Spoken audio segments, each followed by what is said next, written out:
মুর্শিদাবাদ জেলায় 22টা বিধানসভা সিটের মধ্যে 20টায় জয়ী তৃণমূল। আমার পরের বক্তা তৃণমূল কংগ্রেসেরই প্রতিনিধি প্রদীপ্ত, ওর কাছে আমার এই প্রশ্ন থাকবে যে 22 জনের মধ্যে 20 জন তৃণমূল কংগ্রেস থেকে নির্বাচিত, তাদের কজনকে আজকে স্পটে দেখা গেল?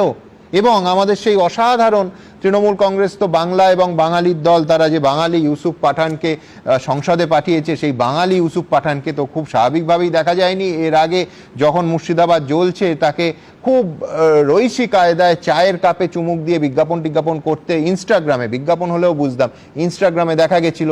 আজকে স্বাভাবিকভাবেই তাকে দেখা যাবে না, কিন্তু ওই যে 22-এর মধ্যে যে 20 জন জিতেছিলেন, তাদের কতজন এই উন্মত্ত জনতা, আমি ধরে নিচ্ছি দুষ্কৃতী নয়, জনতা, তাদের সামলাতে গেছিলেন, তাদের বোঝাতে গেছিলেন যে অপেক্ষা করুন, আমাদের বন্ধু সরকার, তৃণমূল কংগ্রেসের বন্ধু সরকার চলছে ঝাড়খণ্ডে, হেমন্ত সোরেন নিশ্চয়ই কোনো বিহিত করবে, জানা যাবে তার এই রহস্যময় মৃত্যুর আসল কারণটা কি।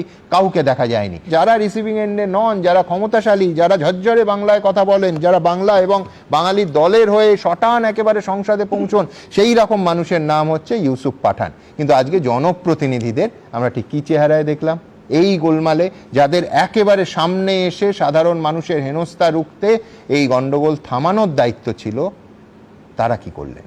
যে কোনো জনপ্রতিনিধির তো এই ধরনের, আবার আমি বলছি 22টার মধ্যে 20টা বিধানসভা তৃণমূল কংগ্রেস জনপ্রতিনিধিরা জিতেছেন। আমি বলছি এই রকম জায়গায় তো তারা মুর্শিদাবাদ জ্বলছে তখন ইউসুফ পাঠানকে দেখা যায় না, তিনি চায় চুমুক দেন। আর আজকে যারা ওখানকার লোকাল প্রথম কথা, ইউসুফ পাঠান বা শত্রুঘ্ন সিনহা কে কেন বাংলা ও বাঙালির দল বলে যারা দাবি করে তৃণমূল টিকিট দেবে আমার জানা নেই।